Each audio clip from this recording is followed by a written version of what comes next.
네, 문재인 대통령이 전국을 뜨겁게 달군 조국 법무장관 후보자 임명 여부에 대해서 오늘 결정을 내렸습니다. 이에 관해서 이제 후폭풍이 커지고 있는데요. 이와 관련된 이야기 전문가 모시고 이야기 나눠보도록 하겠습니다. 정태근 전 국회의원 자리하셨습니다. 네, 어서 오세요. 네, 일단 문재인 대통령이 오늘 오전까지만 해도 고심을 하고 있다. 과연 어떤 결정을 내릴 것인가라는 많은 궁금증들이 있었는데 결국 이렇게 결정을 내렸습니다. 임명을 했습니다. 임명을 한 가장 큰 배경은 어디에 있다고 보십니까? 아마 이제 그 조국 후보자의 문제가 소위 이제 진영 간의 대결, 소위 여권과 야권과의 대결에 있어서 물러설 수 없는 것이다라고 판단을 하신 것 같아요. 근데 이번 결정은 대부분의 여론조사도 그렇습니다만 절반 이상의 국민들이 그동안 사실은 조국 후보자의 위법성 여부와 관계없이 본인이 했던 말과 행동이 너무 달랐던 것이기 때문에 과연 정의롭게 법 집행을 할 수 있는 것을 그걸 관리할 수 있는 사람인가에 대해서 문제 제기를 한 거거든요. 예. 그래서 예를 들면 청문회 당일날도 금태섭 의원조차도 위법 여부의 문제를 떠나서 국민들이 실망하는 것은 당신의 그 말과 행동이 다른 이중적인 언행 때문에 비롯된 것이고 그래서 사실은 장관으로서 특히 법무부 장관으로 적격하지 않다고 얘기를 한 거거든요. 근데 문제는 뭐냐면요.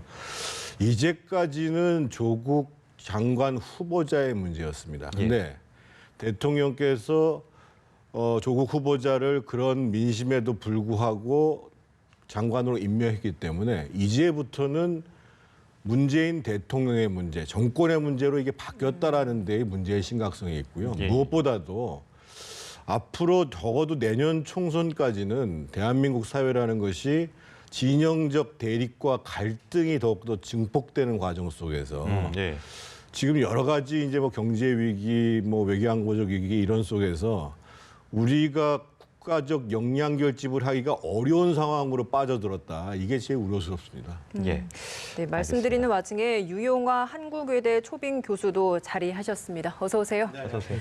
네, 저희가 그 대통령이 이렇게 임명을 결정하게 된 그 배경이 어디에 있을까라는 이야기를 하고 있었습니다. 먼저 이 질문 드려보겠습니다. 어제 밤늦게까지 당정청, 고위당정청 회의를 한 것 같고요. 예. 오늘도 대통령이 많은 고심을 했던 거로 알고 있습니다. 지금 정 의원께서 말씀하셨습니다만 쉬운 결정은 아니었고요. 그러나 저는 불가피한 결정이었다고 생각합니다. 그러니까 이 조국 후보자 법무부 장관 임명 문제가 이것이 개인의 문제라든가 개인 도덕성이라든가 개인의 자질 문제를 떠나서 이후에는 이제 그 국회에서의 극한적인 대립, 특히 이제 검찰이 이 문제를 관련해서 좀 과도한 수사 이런 부분들이 진행되면서 이것이 단순한 정치적 차원을 떠나서 정권적 차원으로 이게 옮겨져 버렸어요. 그렇기 때문에 많은 고민 끝에 결정을 내릴 수밖에 없었다고 생각이 들고요. 이 문제에 관련해서 상당히 조국 후보자를 예를 들면 지명 처리를 한다거나 자진 사퇴시킬 경우에는 지금 문재인 정부가 추진하고 있는 각종 문제들, 한일 관계, 대북 관계, 그리고 각종 개혁 정책 문제 이런 부분들이 완전히 사라질 우려와 위험이 크기 때문에 저는 대통령이 불가피한 선택을 한 것이 아니냐. 국민에게 어떻게 이걸 설득시키고 납득시키느냐. 이것이 차후의 과제가 될 거라 생각합니다. 네, 불가피한 선택이었다는 말씀 주셨는데 정 전 의원님께 좀 질문 드려볼게요. 모든 결정에는 기회비용이 따르지 않습니까? 문 대통령이 이번 결정을 함에 있어서 잃게 될 기회비용은 어떤 게 있다고 보십니까? 대통령이라는 자리가 한 진영을 대표하는 자리가 아니잖아요. 그러니까 우리나라 전체를 대표하는 자리고 우리 국민 전체를 대표하는 대통령이거든요. 근데 분명한 것은 법적으로 대통령이 국무위원을 임명할 권한이 있습니다. 하지만 대통령의 권한이라고 해서 그것을 다 아무 제약 없이 행사하는 뜻이 아니거든요. 저희가 헌법의 민주공화국이라고 얘기하는 건 뭐냐면 소위 국민적 여론, 국민적 동의를 구하는 절차가 중요하기 때문에 사실은 이번에 대통령의 임명권 행사의 문제는 어떻게 보면 우리 국가가 갖고 있는 그런 민주공화국적 성격을 위배하는 것이라고 볼 수가 있어요. 그래서 앞으로 이런 방식으로 해서 진영 간의 대립들이 계속 심해지는 조건, 그리고 이미 이제 뭐 앞으로도 얘기하겠습니다만 야당에서 극한의 투쟁을 하는 것은 말할 것도 없이 예. 지금 이제 국민들이 완전히 이 문제를 중심으로 해서 갈리게 될 것이란 말이에요. 과연 지금 많은 사람들은 조국 후보자 자신이 개혁 대상이라고 얘기를 하는데 예. 검찰 개혁이라는 것, 사법 개혁이라는 것 명분을 가지고 그게 왜 조국 후보자가 해야 되는지도 잘 모르겠습니다만 그것 때문에 이렇게 온 국민이 갈라지고 대립하고 갈등이 증폭되고 나라는 여러 가지 혼란과 위기 속으로 빠져드는 선택을 왜 해야 되는 건지 저는 좀 이해하기 어렵습니다. 예, 앞서서 당정청 회의 어제 늦은 시간까지 했다라고 말씀해 주셨습니다. 민주당은 일단 적격으로 결정을 내렸고 이 부분을 청와대에 전달을 했을 텐데 민주당의 이런 선택도 이번 대통령의 결정에 일정 부분 영향을 주었을까요? 그러니까 이 조국 후보자의 검증 과정 큰 한 달여를 했는데요. 좀 엄격하게 볼 필요는 있습니다. 그러니까 지금 언론에서 무수히 제기했던 문제라든가 특히 뭐 대학 사회라든가 이제 그 여론도 상당히 안 좋았고요. 그런 건 사실이지만은 엄격하게 봤을 때는 특히 인사청문회 과정에서 그런 부분들이 좀 지적이 됐어야 되는데 조국 후보자가 조국 장관이죠 이제 예. 장관 이제 임명장 안 받았습니까? 아직 받진 않았죠. 장관 내정자가 그 여러 가지 제기된 언론이라든가 야당에서 제기된 의혹 부분에 있어서 직접적 연관성들, 위법성 부분은 없었다라는 것이 민주당의 주장입니다. 청와대도 그렇게 생각하는 것 같고요. 이런 측면에서 봤을 때는 물론 의혹이 있고 그것이 국민 정서와 상당히 배치되는 특히 2030 세대들하고 배치되고 예. 조국 내정자가 그 여태까지 했던 여러 가지 SNS라든가 개혁적인 언행 이런 부분들과 배치되는 이중적인 모습도 있었다라는 부분에 대해서는 뭐 상당히 국민적 여론이 있는 건 사실이지만 예. 현재 민주당이라든가 정권 청와대 차원에서는 이게 너무나 이게 커져 버렸는데 과연 위법성이라든가 그런 직접적 연계성 법률 위반이라든가 이런 부분은 없지 않느냐라는 측면이 일단 작용하는 것 같아요. 예. 그래서 이제 그런 측면에서 일단 얘기를 하는 것 같고 두 번째로는 이제 지금 이렇게 한 달여 동안 온 나라를 조국 정국이라 할 정도로 이렇게 부풀려선 부분에는 예. 물론 조국 후보자가 처음에 대응하는 과정이라든가 또 언론이라든가 야당의 의혹에 대해서 여러 가지 여러 문제점이 있었던 건 사실이지만은 야당이 처음부터 조국 후보자는 권력의 핵심이기 때문에 이 낙마시켜야 된다. 그래서 문재인 정권은 무너뜨려야 된다. 이런 생각을 가졌던 것도 사실이에요.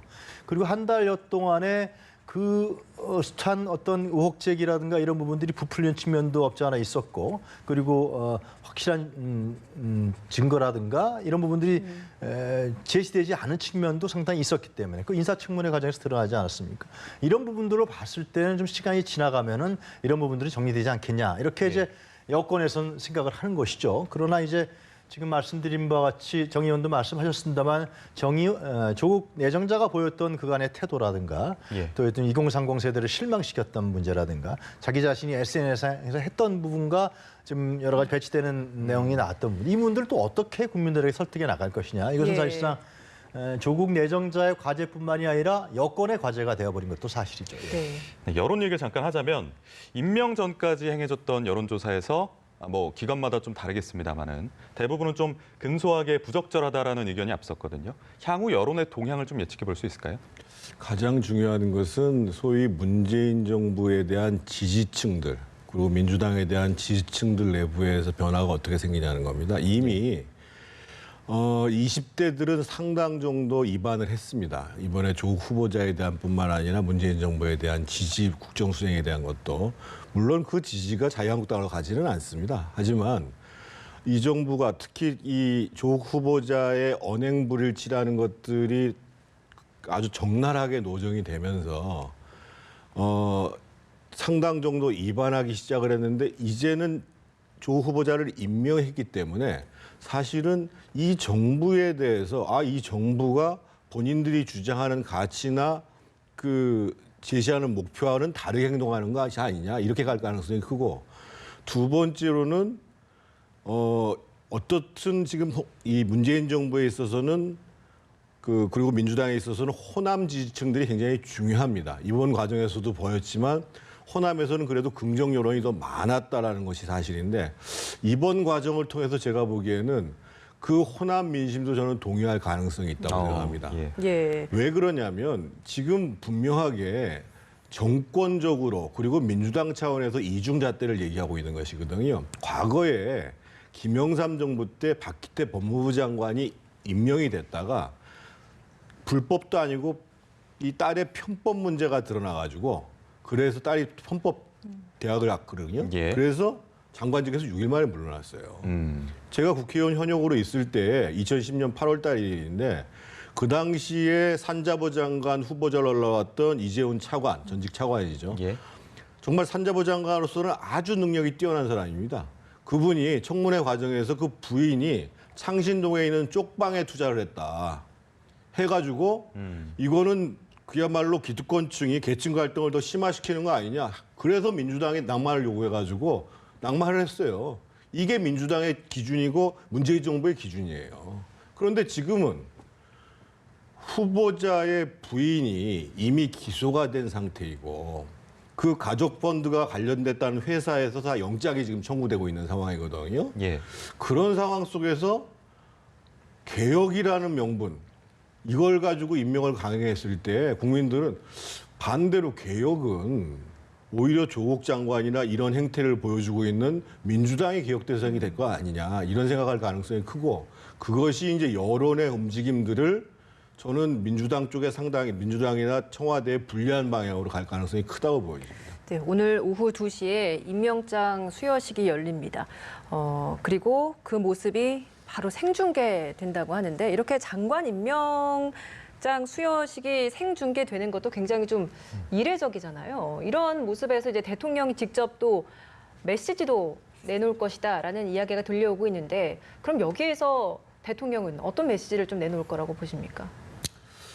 일단 청와대에서는 생중계를 허용한 거겠지요.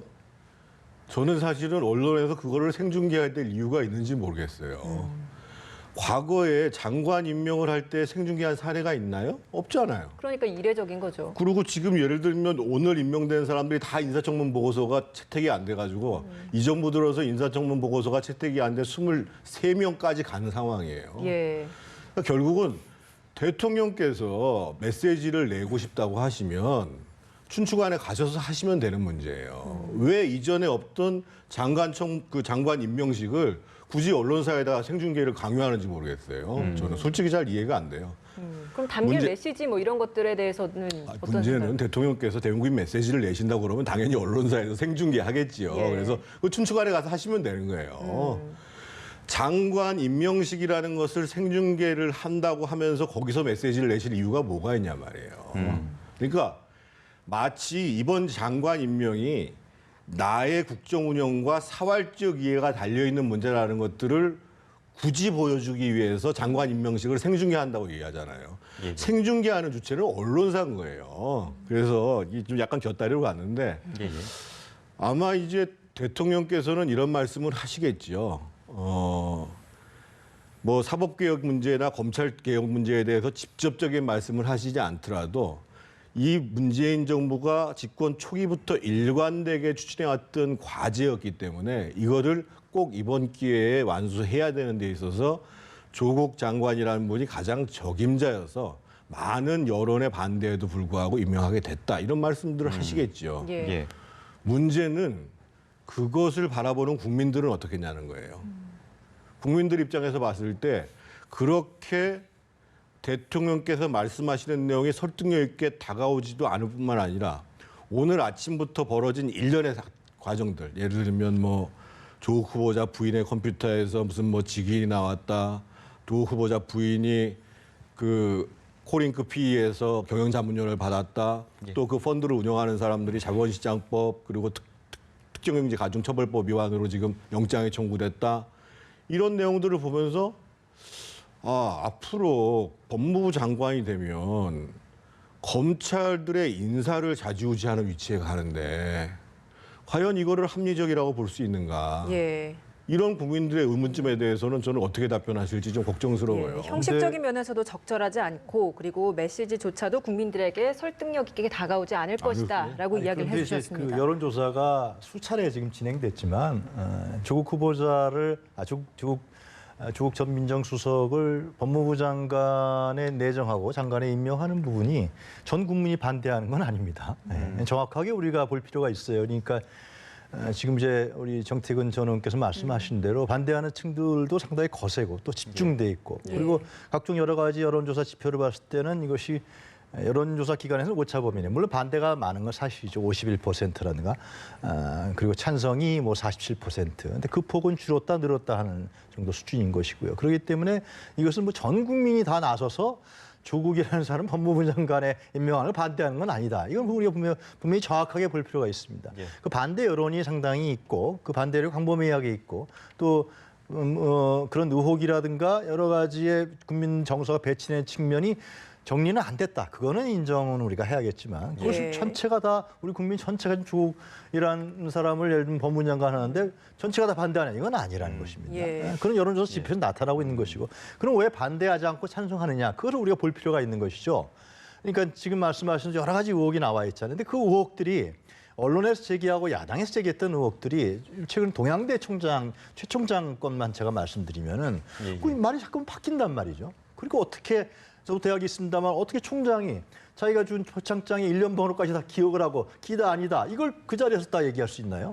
이런 부분들에 대한 논란이라든가 의심들을 같이 지금 들어가 있다라는 것입니다. 그리고 조국 이제 장관 내정자가 예를 들면 지금 뭐 당국대 의대 제1저자 논문 문제 또 부인과 관련된 부분들 그 검찰 수사가 상당히 과도하고 그 인사청문회 하는 날 예를 들면 그 조국 후보자 부인을 예를 들면 기소했단 말이죠. 이러한 여러 가지 부분들이 지금 복합적으로 나타난 측면들이 있다는 말이죠. 검찰이 너무 과도하게 한다. 마치 검찰이 조국이라는 사람을 자기 자신들이 인사청문하고 자기 자신들이 내정하고 판단하려고 하는 그런 우려까지 나오는 것이 현실이라는 측면들도 국민들 생각하고 있다는 것입니다. 그래서 검찰 개혁이라는 문제가 다시 나타난 것이고 물론 제가 누차 말씀드린 조국 장관과 관련된 여러 가지 부분들이 클리어하지는 않았지만은 그 반대의 여러 가지 부분도 같이 결합되어 있기 때문에 이 여론이 이게 비등하게 나온다 이런 말씀을 드리고 있습니다. 각 당이 입장을 많이 내놓고 있습니다. 민주당 이인영 원내대표는 뭐 대통령이 고뇌에 찬 결단을 한 것으로 생각한다. 검찰 개혁에 임하라는 국민의 명령에 충직하게 임하기를 기대한다라는 입장을 내놨고요. 한국당 나경원 원내대표는 참담하다.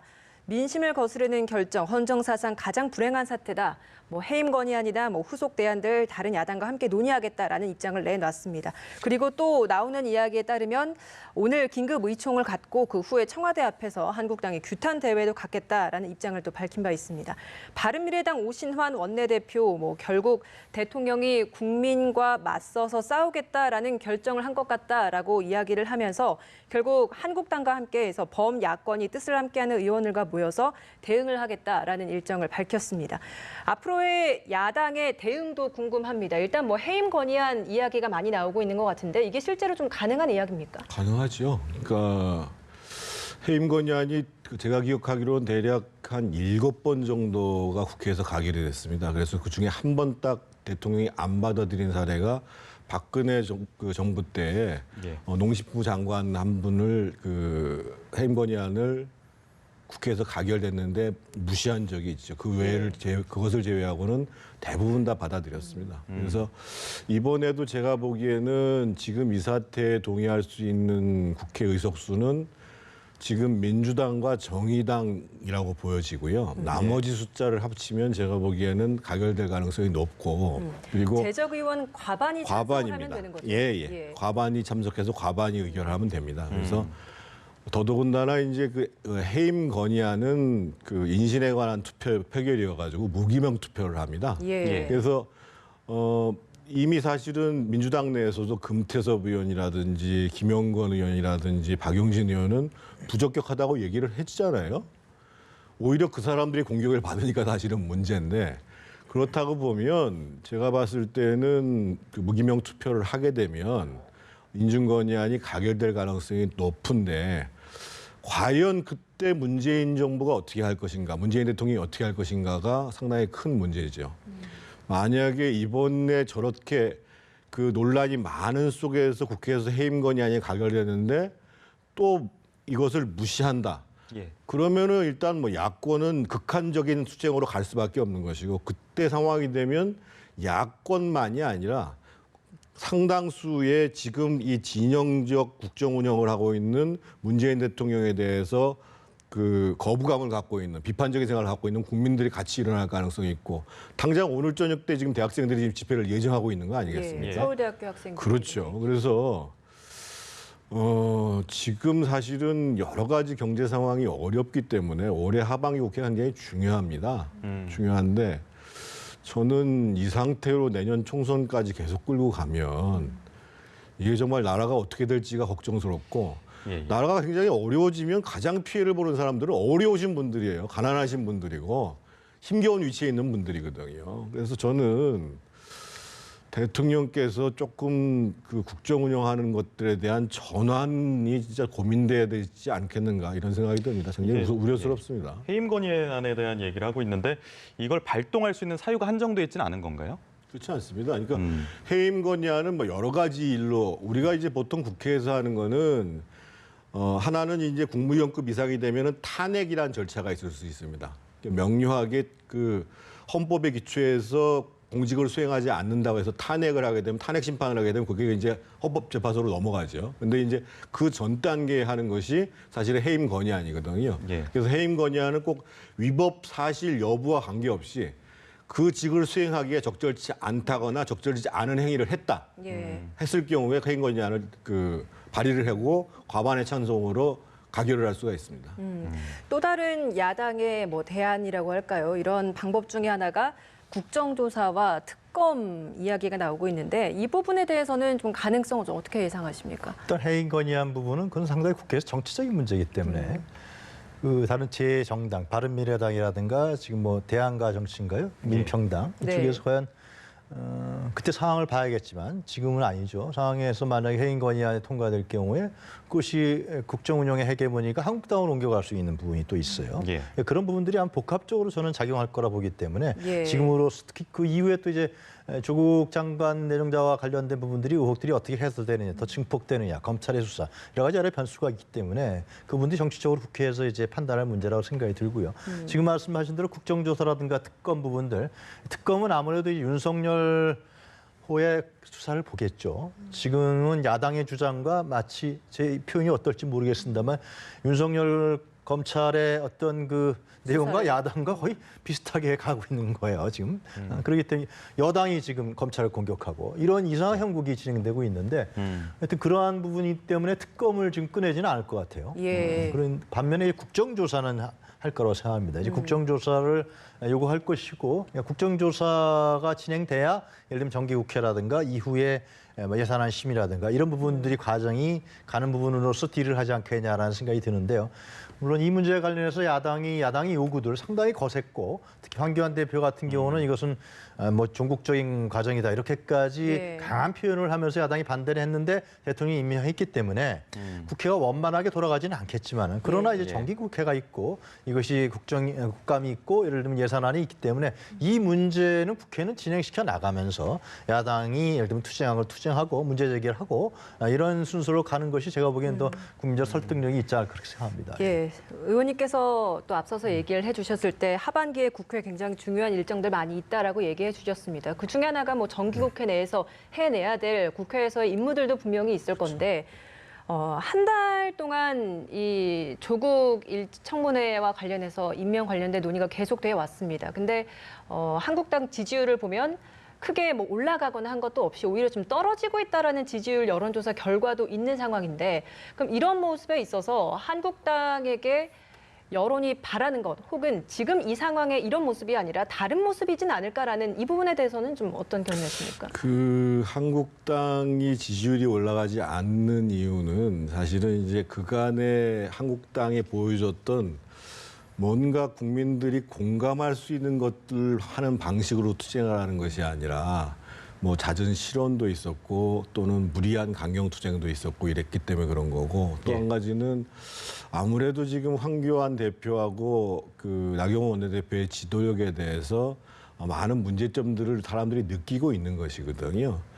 그러면 앞으로 어떻게 해야 되느냐? 제가 보기에는 무조건 강경한 극한 투쟁이 국민적 여론을 가져오지 않는다고 생각하거든요. 예. 너무 서두를 이유도 사실 없고요. 지금 일단 특검 문제는 지금 그 윤석열 검찰총장 체제 내에서 사실은 한 부서, 특수 4부를 제외한 모든 부서가 지금 이 수사를 지금 담당하고 있단 말이에요. 예. 그래서 그리고 지금 이제 하루가 다르게 사실은 이 사모펀드를 운영하고 있는 코링크 피의와 관련된 비리들이 계속 드러나고 있는 상황이에요. 그래서 일단 검찰 수사를 충분히 지켜볼 필요가 있고 검찰을 옹호하라는 것이 아니라 지금 청와대나 여권이 거의 법치주의를 흔들 정도로 지금 검찰 수사를 공격을 하고 있어요. 예. 이 문제에 대해서 분명히 짚는 형식으로 저는 그 태도를 취하는 게 맞다고 보여지고 예. 정기국회 시작에 가장 중요한 거는 이제 대정부 질의를 한 다음에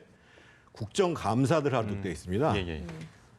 지난번 청문회에서도 봤습니다만 국정감사가 상당히 중요한 이유를 갖는 건 뭐냐면 예를 들면 국정감사, 법사위에서 국정감사를 하면은 조국 청문회 때 안 나왔던 사람들을 증인 채택하면 그분들 다 나와야 됩니다. 예.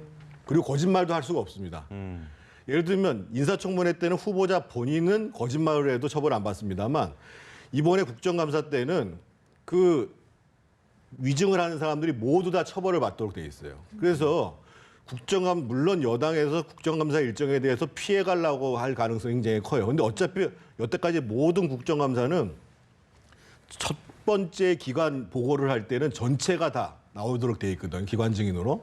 그리고 마지막 할 때도 마찬가지고. 그리고 이 수사를 담당하고 있는 뭐 대검, 서울지검 이게 줄줄이 기다리고 있어요. 예. 그래서 저는 국정감사를 조기에 들어가 가지고 사실상 이 조국 후보자와 관련된 별도의 지금 국정조사를 한다고 실갱이를 할 것이 아니라 국정감사 기간 동안에 그동안 부를 수 있는 증인, 그동안 확인할 수 있는 자료 전부 다 하라는 거죠. 예. 그러면 또 어차피 아까 말씀드린 대로 수사가 진행될 거 아니겠어요. 그러면서 자유한국당이 정말 국민적 공감들, 뭐 바른미래당도 마찬가지입니다. 국민적 공감들을 불러일으키는 속에서 그 앞으로의 국면들을 끌고 가고 오히려 시민들이 나서는 거는 시민들이 자발적으로 나서도록 비켜주는 게 오히려 더 낫다고 봐요. 장애투쟁을 예. 자유한국당이 선도하는 것보다. 예, 국회가 공방을 계속 거듭해 나갈 걸로 보이는데 그런데 우리가 이제 검찰의 예. 부분을 좀 짚어볼 필요가 있어요. 그러니까 조국이라는 인물이 이제 장관이 됐을 때 조국이라는 인물과 쌓여 있는 여러 가지 문제들, 또 국민이 제시한 부분들, 대학가에서 제시한 부분들, 이런 부분들과 별도로 검찰이 이번에 했던 행태들이 어떤 것이냐를 분명하게 짚어볼 필요가 있습니다. 이것은 굉장히 우리 국가 운영에서 중요한 점이라고 생각하는데, 자, 우리나라 검찰총장은 국민이 선출한 사람이 아닙니다. 문재인 대통령이 지명한 사람입니다. 그리고 검찰총장 위에는 법무부 장관이 있어요. 법무부 장관의 법률에 의해서 지시와 받게 돼 있는 겁니다, 실제로. 이것을 뭐라고 그러냐, 시빌리언 컨트롤이라고 그러는데, 그러니까 미국에서 법무부 장관 밑에 검찰이 있어요. 그건 왜 그러냐 하면은 이 군과 검찰은 칼을 쓰는 데고 법이라는 칼을, 군은 무기가 있는 데이기 때문에 이것이 민간 통제, 시민적 통제를 가야 되는 것입니다. 이것이 없으면은 사실상 상당히 위험한 수위로 가기 때문에 그렇게 법률과 헌법에 입각해서 제도화되어 있는 거란 말이죠. 근데 이번에 검찰에서 한 것을 보면은 물론 이제 그 살아있는 권력이라든가 비리가 있을 경우는 진짜 엄격하게 수사를 해야 되고 그 중립성을 요구해야 되는 것이죠. 그러나 이번 과정은 뭐냐면은 국회에서 조국이라는 인물이 법무부 장관으로 적합한지 안 한지를 조사하고 검증하는 기간이었어요. 그런데 예. 느닷없이 갑자기 검찰이 30군데입니까? 몇 군데인지 모르겠어요. 30군데 이상의 압수수색을 했어요. 그러면 조국 장관이 무슨 내란죄를 벌이는 사람입니까? 아니면 조국 가족이 무슨 범죄 집단입니까? 그건 아니잖아요, 실제로. 여태까지 대학이 저는 그렇게 압수수색 당한 사례를 못 본 것 같은데 대학까지 그렇게 해버렸어요, 실제로. 그리고 이제 거기서 그친 게 아니라 이 국회 과정에 내내 검찰이 계속해서 수사를 합니다. 그리고 마지막 날까지도 조국 후보자 부인이 기소를 해버린단 말이죠. 소환도 안 하고 그 방어권도 없고 그 어떤 혐의가 피의자가 있는지도 정확하게 국민에게 드러나지 않는데도 불구하고 기소를 해버려요.